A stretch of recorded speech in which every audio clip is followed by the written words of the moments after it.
Þá bara býð ég gesti velkomna, en ég ætla að biðjast afsökunar á því að það var höggt hérna í útsendingunni, þannig að við ætlum að reyna aftur og við förum yfir þetta bara svona eins og við höfum gert að venju. Þannig að við erum að fara yfir 6 mánaða uppgjörið, Signý fjármálastjóri kemur og fer yfir tölurnar, svo kem ég og fer svona efnislega yfir atriði sem vert að nefna og svo ætla ég að taka saman í lokin svona helstu spurningar og svör. En Signý, gjör svo vel. Góðan daginn. Ef við byrjum á því að fara yfir svona helstu lykiltölur úr rekstri, þá voru tekjur annars fjórðungs 5,4 milljarðar og 6 mánaða tekjur 10,4 milljarðar. EBITDA annars fjórðungs 1,4 milljarðar og 2,7 milljarðar fyrir 6 mánuðina. Afkoma annars fjórðungs 60 milljón króna tap og 410 milljón króna tap fyrir 6 mánuðina. Eiginfjárhlutfallið í lok tímabilsins 26,8%. Ef við færum okkur yfir í rekstrarreikninginn, þá hafa tekjur á öðrum fjórðungi hækkað 7% og 3% ef við horfum á 6 mánuðina. Helsta ástæðan fyrir þessari tekjuaukningu innkoma Endor í samstæðuna, en eins og þið þekkið þá keyptum við það félag í lok árs 2019. Tekjur Endor kom ekki að fullu þarna inn þar sem lækkun til staðar í tekjum af fjarskiptum og fjölmiðlun. Kostnaðarverð annars fjórðungs hækkar 13% og 11% ef við horfum á 6 mánuðina. Helsta ástæða þess að kostnaðarverð að hækka umfram tekjuaukningu innkoma Endor einnig inn í samstæðuna, þar sem framlegð Endor talsvert lægri en framlegðin af fjarskipta- og fjölmiðlastarfseminni eða í kringum 10–12%. En veiking krónunnar hefur einnig þarna áhrif til hækkunar á sér í lagi sýningarréttum. Þetta leiðir til þess að framlegð annars fjórðungs lækkar 6% og 10% ef við horfum á 6 mánuðina. Rekstrarkostnaður á öðrum fjórðungi lækkar 11% og 10% fyrir fyrstu 6 mánuðina frá fyrra tímabili. Helsta ástæða þessa hagræðingaraðgerðir. Launakostnaður lækkar en stöðugildum hefur fækkað 100 frá fyrra tímabili, en einnig hagræðingaraðgerðir að ræða í húsnæðis-, bifreiða- og markaðskostnaði. Lækkun launakostnaðar hefur talsvert meira áhrif á rekstrarkostnaðinn heldur en kostnaðarverðið og ágætt að hafa það í huga. EBITDA annars fjórðungs 1,4 milljarðar á móti 1,2 á sama tímabili ári áður og hækkar 12%, en hækkunin á 6 mánuðunum 10% og kemur Endor þungt inn í EBITDA-hækkunina. EBITDA annars fjórðungs hagnaður upp á 64 milljónir á móti tap upp á 30.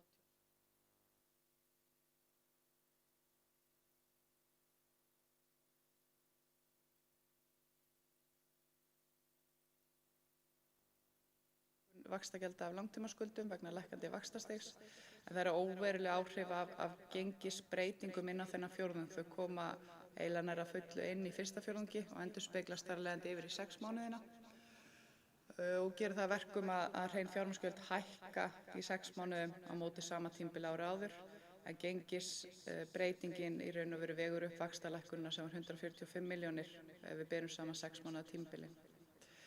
Þetta leiðir til þess að það tap af fyrstu 6 mánuðum upp á 410 milljónir á móti hagnað upp á 455 ári áður. Þarna ágætt að hafa í huga söluhagnað sem við færðum vegna sölunar á færeyska félaginu Hey á fyrra tímabili upp á 817 milljónir. Ef við drögum það frá þá eru áselmingarnir nokkuð sambærilegir á milli tímabila. Ef við förum yfir tekjustraumana og byrjum á fjölmiðlunni, þá 15% breyting á tekjum þar á milli fjórðunga og 13% horfum á 6 mánuðina. Helsta ástæða þessara breytinga lækkun í auglýsingatekjum, en við sáum samdrátt í þeim í kjölfarið á fyrri faraldstímabilinu, samkomubanninu. En einnig hafa áhrif lækkandi áskriftartekjur vegna verð- og dagskrárbreytinga á þessa fjárhæðir. Internetið hefur lækkað 5% á milli fjórðunga og 4% ef við horfum á 6 mánaða tölurnar og þarna ágætt að hafa í huga að við komum til móts við viðstæðunni með því að fella niður kostnað vegna umfram gagnamagnsnotkunar á heimatengingum. Farsíminn lækkar 14% í öðrum fjórðungi og 7% ef við horfum á 6 mánuðina.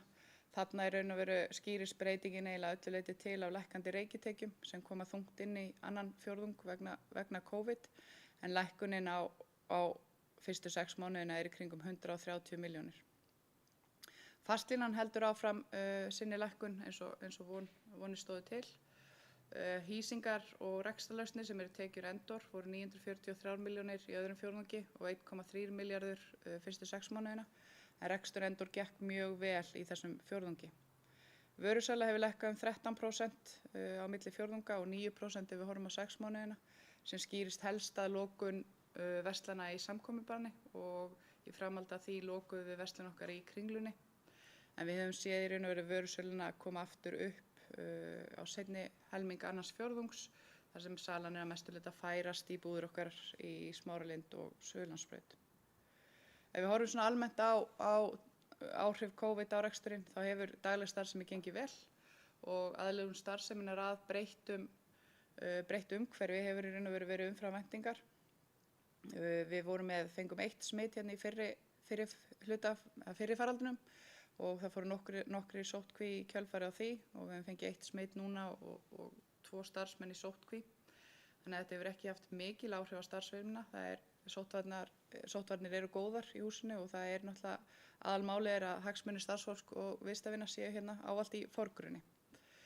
Ef þetta í raun og veru ástand sem til staðar er núna heldur áfram, þá getum við alveg átt von á því að reikitekjur dragist verulega samanborið við fyrra ár og mögulega áhrif þess á framlegð ársins getur verið alltaf 200 milljónir. Þannig erum við náttúrulega algjörlega háð í raun og veru hvernig þróunin á faraldrinu verður sem og þróun á landamærum og opnun á landinu. Samdráttur í auglýsingasölu, eins og ég kom inn á áðan, þá erum við vör við hann snemma í upphafi fyrir faraldsins. En það er þó allavega gaman að segja frá því að auglýsingatekjur í júní voru umfram auglýsingatekjur í júní á samtímabili fyrra. Þannig að vöxturinn kom aftur inn svona í lokin á fyrir faraldrinum, en það er óvissa til staðar í efnahagsumhverfinu, þannig að við vitum ekki alveg hvernig þetta mun þróast eða bara efnahagsumhverfið í heild sinni. Þannig að það er ágætt að hafa það í huga, en það eru þó allavega svona ákveðnar vísbendingar til staðar að þarna sé að glæðast til og ákveðin tækifæri til staðar fyrir okkur. Það var orðið seinkun á einstaka verkefnum Endor vegna COVID-19, en félaginu hefur tekist ótrúlega vel að aðlaga sig að þessu breytta umhverfi, sér í lagi þar sem að flest og stór hluti af þeirra starfsemi er fyrir utan landsteinana. En þeir hafa náð að sinna þeim verkefnum bæði blandi í fjarvinnu á stórum hluta til og einnig með því að fara erlendis, en það hefur náttúrulega minnkað mjög mikið vegna stöðunnar í samfélaginu. Þeim gekk mjög vel á öðrum fjórðungi, sérstaklega í búnaðarsölu, þannig að það er bjart framundan hjá því fyrirtæki. Veiking krónunnar hefur neikvæð áhrif bæði á kostnað og fjárfestingar í erlendri mynt, sér í lagi ef við horfum til sýningarrétta og fjarskipta innviða, fjárfestingar því, en við gerum þó ekki ráð fyrir því að þetta muni hafa áhrif á þær áætlanir sem við höfum heildar fjárfestingar ársins. En ef samdráttar mun gæta til lengri tíma í efnahagslífinu og þessu óvissa verður áfram til staðar, þá er erfitt að segja til hvaða áhrif það mun hafa á eftirspurn eftir öðrum tekjustraumum félagsins. En við horfum þó björt áfram og svona ef við horfum á allavega svona áhrif á vanskil og slíkt, þá hefur við ekki orðið mikið vör við það, en við eigum alveg von á því að það geti aukist að óbreyttu. Ef við horfum á efnahagsreikninginn, þá er í sjálfu sér ekki mikil breyting á honum með það sem að við höfum verið að fara yfir áðan. Við breyttum stefnunni í fjárfestingum, þannig að það hefur áhrif á rekstrarfjármuni og opinberlegar eignir. Þar sem við erum að lækka fjárfestingar og stefnan okkar er öðruvísi en áður hefur verið. Þannig að afskriftir eru hærri en það sem er að koma inn á balansíti. Það er ágætt að minnast á það að sýningarréttir, þeir haldast næstu óbreyttir hérna á milli tímabila. Í venjulegu árferði myndum við sjá okkur að lækkun þarna, en þetta skýrist í raun á því að ákveðnum sýningarréttum sem var frestað þarna á fyrsta helmingi ársins og færast yfir annan helmingin, sem á náttúrulega hækkun eða veiking á gengi krónunnar, hún hefur áhrif þarna inn. Ef við horfum á skuldahliðina, þá er ákveðin hreyfing þarna milli langtímahlutans og skammtímahlutans og breytingar sem verða þarna á viðskiptaskuldum og öðrum skammtímaskuldum skýrist í raun og veru helst af bara tilfærslum á milli tímabila og þessum breytingum í sýningarréttum sem kom inn á áðan. Helstu lykilmælikvarðar í efnahagsreikningnum, eiginfjárhlutfallið sem var 27,5% áramótin fyrir niður í 26,8%, veltumfjárhlutfallið fyrir 1,3 niður í 1,1 og hreinar vaxtaberandi skuldir úr 17,3 niður í 16,6 sem skýrist helst af breytingum í vaxtaberandi skuldum en leiguskuldbindingar haldast nokkuð stabilar á milli tímabilana. Ef við skoðum sjóðstreymið og byrjum á öðrum fjórðungnum, þá var handbært frá rekstri 1,8 milljarður, fjárfestingarhreyfingar neikvæðar 857 milljónir og fjármögnunarhreyfingar neikvæðar 855.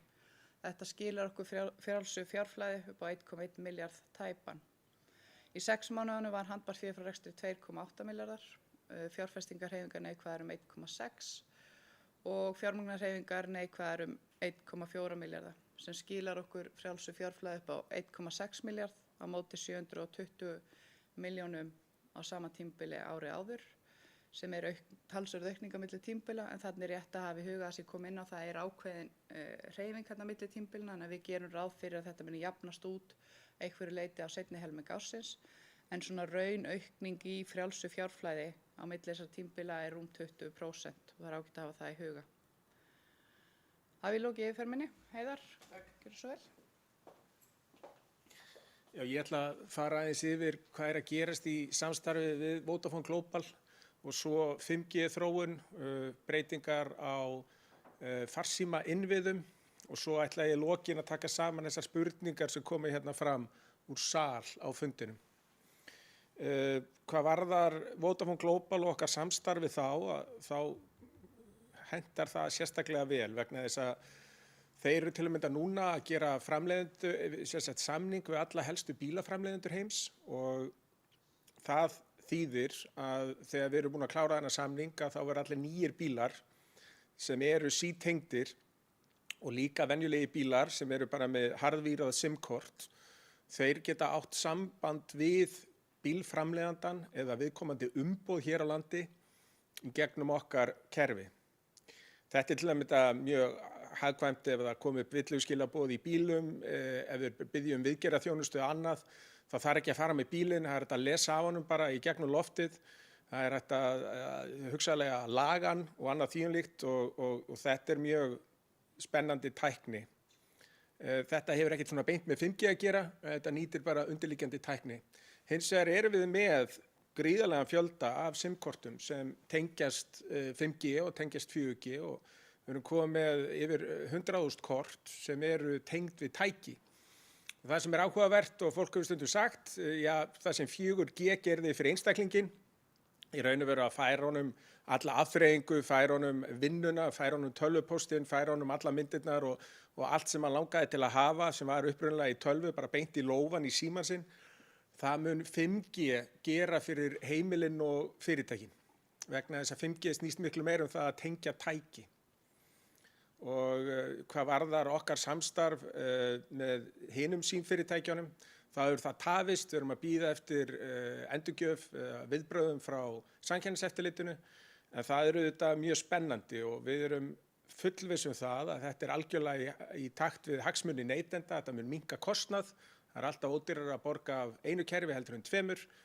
Við getum þá farið hraðar í að byggja upp 5G og svo 6G og tengja þar með allt landið og öll hverfi. En ekki bara allir fara í bestu bitana og annað situr á hakanum.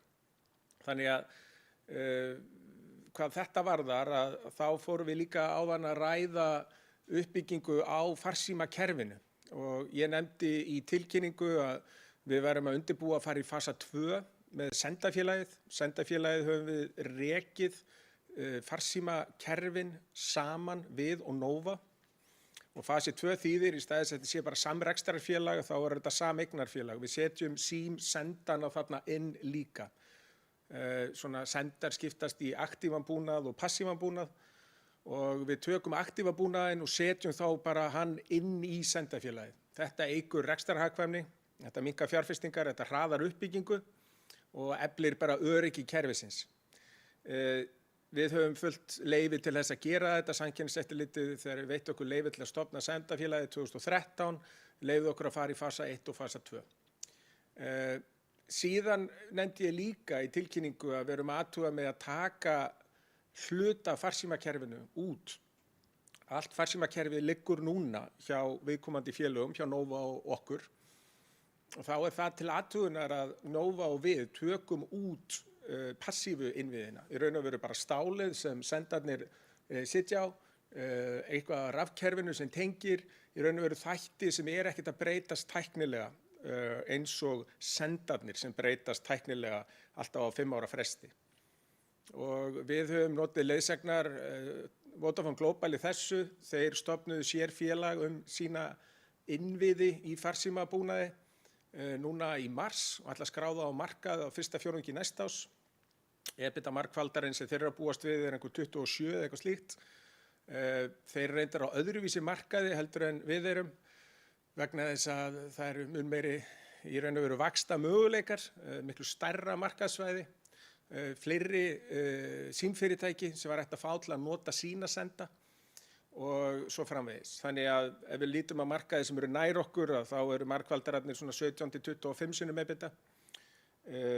Hvað þetta varðar að þá eigum við líka ótal marga sendastæði vegna þess að við höfum verið með allar FM-útsendingar, sjónvarpsútsendingar á landinu og svo framvegis, þannig að við erum vel í sveit sett hvað þetta varðar.